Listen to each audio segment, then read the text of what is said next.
전기로 움직이는 여객선을 타고 섬여행을 떠나자 미래 공상영화에서나 등장할 법한 얘기가 눈앞에 곧 실현될 듯하다. 해양수산부는 국내 연안에서 여객과 화물을 동시에 수송할 수 있는 선박인 차도선을 전기 추진 방식으로 개발해 2024년 실제 항로에 투입할 계획이다. 미세먼지, 탄소 등을 저감하기 위해 전기 추진 차도선 및 이동식 전원 공급 시스템 개발 사업을 추진한다는 것. 2015년부터 북유럽, 북미 등을 중심으로 순수 전기 추진 선박의 개발, 보급이 확산되고 있지만 국내에서는 이 사업이 성공한다면 첫 사례다. 시장 예측 전문기관인 IDTCHEX에 따르면 전기 추진 선박 관련 시장 규모는 2018년 8억 달러에서 2029년에는 124억 달러 규모까지 성장할 것으로 전망된다. 이에 해양수산부는 올해 75억 원을 시작으로 2024년까지 5년간 총 268억 원을 투입해 전기 추진 차도선 및 이동식 전원 공급 시스템 개발 사업을 추진함으로써 순수 전기 추진 선박 개발에 박차를 가한다. 해수부에 따르면 순수 전기 추진 차도선은 승객 100명 이상, 차량 20대 이상 등의 화물을 운송할 수 있는 규모로 2023년까지 건조를 마친 뒤 1년간의 시운전 등 실중 과정을 거쳐 기술 안정성을 확보한 후 2024년까지 실제 항로에 투입할 예정이다. 또한 차량 형태의 이동식 전원 공급 시스템을 개발해 선박뿐만 아니라 육지에 비해 상대적으로 전력 수급이 원활하지 않은 섬 지역의 전력 공급에도 활용될 수 있도록 할 계획이다.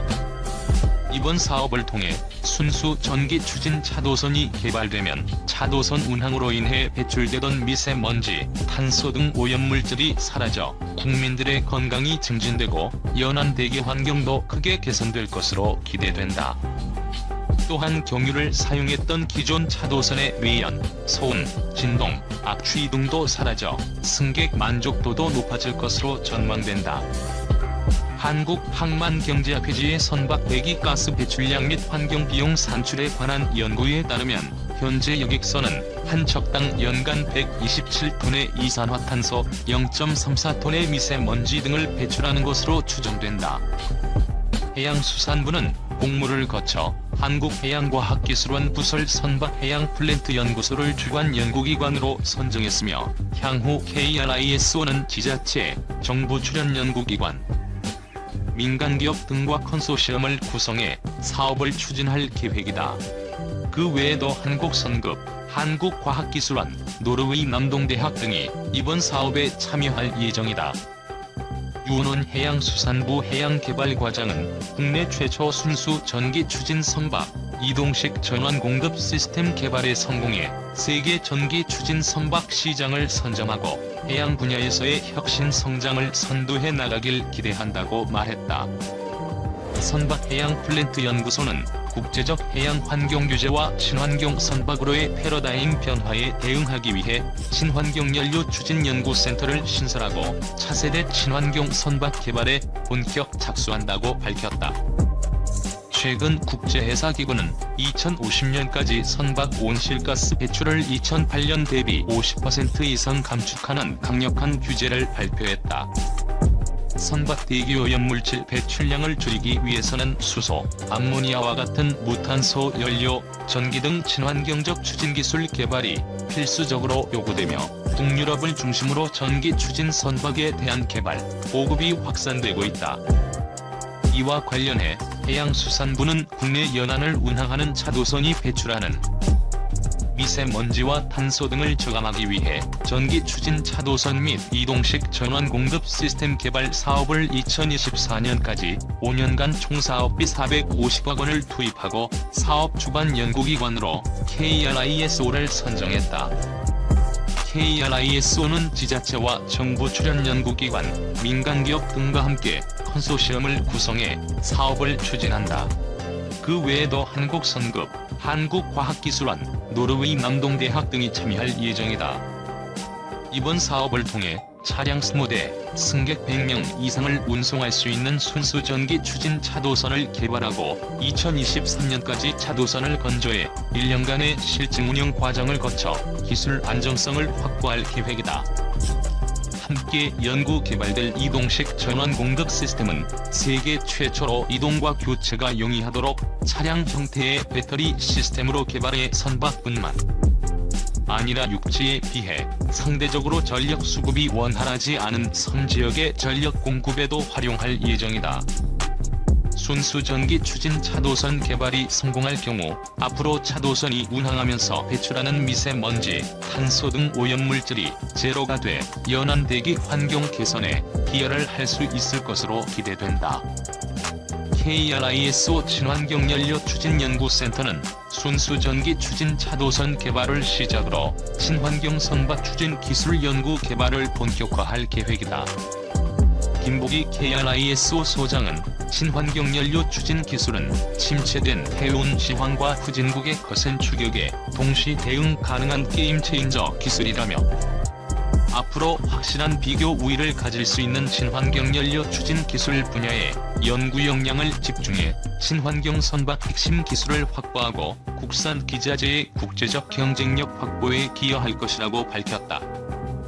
한편 전기 추진 차도선은 여객과 화물을 동시에 수송할 수 있는 선박으로 국내에서는 주로 서남 해안의 도서 지역 등을 대상으로 총 165척이 운항 중이다. 가스발전소 온실가스 배출 차단 기술 개발, 이산화탄소 98% 분리. 한국에너지기술연구원은 한국전력공사 전력연구원, 건국대, 충남대, 영남대, 전북대 등과 함께 온실가스의 공기 중 배출을 차단한 친환경 가스발전 기술을 개발했다고 7일 밝혔다. 공기 중 산소만 흡수하는 금속 입자를 활용해 이산화탄소를 98% 이상 원천 분리 배출할 수 있는 기술이다. 케미컬 루핑 연소 기술이라 이름 붙었다. 가스발전 시설을 공기 반응기와 연료 반응기로 나눠 금속 입자를 넣어주면 공기 반응기에서는 금속 입자가 공기 중 산소만 흡수해 질소만 남기게 된다. 이 금속 입자가 다시 연료 반응기로 가면 산소를 떼어내는 반원 반응이 일어나면서 연료 속 탄소와 산소가 결합해 이산화탄소와 수증기가 발생한다. 이 온도를 낮춰주면 이 수증기가 응축돼 물이 되면서 이산화탄소만 분리해낼 수 있다. 기존 가스발전 시설에서는 공기 중 산소가 연료와 직접 반응해 이산화탄소와 질소, 산소가 배출됐다. 이 중 이산화탄소만 분리하려면 별도의 포집 설비가 필요하고 비용도 많이 들었다. 연구팀은 100마이크로미터 지름의 금속 입자 500kg을 이용해 0.5메가와트급 파일럿 플랜트 규모 설비에서 이산화탄소를 98% 이상 고농도로 분리 배출하는 데 성공했다. 연구를 주도한 류호정 기후변화 연구본부장은 200시간 동안 연속 운전을 실중해 상용화 가능성을 높였다며 이산화탄소 포집 비용을 획기적으로 절감할 수 있을 것이라고. 자, 안녕하세요. 돈 되는 라디오입니다. 오늘도 방송 시작해 보겠습니다. 중국 화웨이가 미국을 중심으로 한 국제 기술 업계로부터 대놓고 고립당하기 시작했습니다. 미중 무역 전쟁이 현재 완만한 합의점을 찾지 못하고 표류하고 있는 가운데 트럼프의 대중국 공격의 중심에는 화웨이가 있습니다. 화웨이는 사실 중국의 간판 기업이자 미래인 기업이죠. 중국 정부와도 강하게 연계되어 있기 때문에 트럼프의 화웨이에 대한 압박은 중국 정부에 대한 미국의 강경한 스탠스와 동일하다고 볼 수 있습니다. 지난 15일 이미 화웨이를 미국 기업과의 거래 제한 기업으로 지정하였고, 이와 같은 미국 정부의 기조 하에서 미국 내 주요 기업과 기술 단체들은 잇따라 화웨이와의 거래나 협력 관계를 청산하고 있습니다. 즉 화웨이를 손절하고 있는 것이죠. 비단 화웨이뿐만 아니라 다른 중국 기업들도 마찬가지인데, 대표적으로 미국의 어플라이드 머터리얼스 등의 장비 업체들은 중국 기업들과의 거래를 몇 달 전부터 중단하기 시작했습니다. 구글, 인텔, 퀄컴 등이 이미 화웨이와의 거래를 잠정 중단하기로 결정했으며, 영국의 반도체 설계 회사 ARM까지 화웨이에 등을 돌리면서 현재 사면 초가에 몰린 상황입니다. 25일에는 와이파이 연맹 역시 화웨이의 회원 자격을 취소하였습니다. 뿐만 아니라 SD 메모리 카드의 기술 연관 단체인 SD협회 역시 미중 무역 전쟁이 끝나기 전까지는 화웨이를 업계에서 퇴출하기로 결정했으며, 또한 PCI 익스프레스 규격을 관리하는 PCI SIG는 화웨이에 대한 제재가 풀리기 전까지 화웨이의 회원 자격을 정지할 계획임을 밝혔습니다. 자, 구글이 이제 화웨이를 손절했죠. 결국 추후에 이제 안드로이드 업데이트, 구글 서비스 사용 못하죠. 결국 운영 체제를 새로 만들어서 써야 되는 환경에 직면하는 것이고, 인텔 역시 화웨이와 거래를 중단하면서 노트북 등의 이제 생산도 어려워질 것이고, SD카드 지원하는 제품 역시 생산이 불가능하기 때문에 결국 자체의 규격을 써야 하는 상황입니다. ARM이 없으면 이제 화웨이의 기린 AP도 없는 거죠. 그러면서 화웨이가 이제 AP를 수급할 만한 곳은 삼성이나 미디어텍 정도일 텐데, 삼성마저 화웨이를 배척하는 국면으로 간다면 사실상 이제 공급 업체가 대만 업체인 미디어텍밖에 없는데, 주로 이제 중저가 폰의 이제 AP 전문이기 때문에 이 중저가 폰만으로 화웨이가 글로벌 경쟁력을 갖출 수 있을지에 대해서는 회의적이라고 볼 수 있습니다. 사실상 현재 미국을 위시한 글로벌 압박은 화웨이의 사망 조치라고 이제 볼 수 있겠습니다. 이와 대조적으로 화웨이의 지난 1분기 실적은 대단했습니다. 이제 스트래티지 애널리틱스의 보고에 따르면 지난 1분기 이제 화웨이의 스마트폰을 통한 영업이익은 6억 7,400만 달러로 지난해 같은 기간에 비해서 3배가 늘었고, 매출액 역시 1.5배가 늘었습니다. 이 같은 1분기 서프라이즈가 일장 춘몽에 그치게 생겼습니다. 스트래티지 애널리틱스는 이미 올해 남은 기간을 포함해서 총 화웨이 스마트폰 출고량을 2억 4,110만 대에서 1억 5,006만 대로 하향 전망하였습니다. 작년에 중국 판매량은 1억 510만 대였기 때문에 올해 1억 5,006만 대를 예상한 것은 사실 중국의 시장은 거의 전멸할 것으로 예상한 것이나 다름없다고 볼 수 있습니다. 이렇게 숨도 쉬기 어려울 만큼 미국의 압박이 계속되는 상황에서 중국 공산당의 고위 인사 3명이 이번 주에 한국을 방문하는 것으로 언론을 통해 보도되었습니다. 이유가 뭐겠습니까? 미국, 중국 충돌 국면에서 미국과 한국의 밀착 관계를 견제하려는 중국의 행보인 것일 테고요. 연일 중국 매체들은 한국에 대해서 압박을 가하고 있습니다. 화웨이 설비 수입을 중단하면 한국 기업들의 손실도 엄청날 것이다.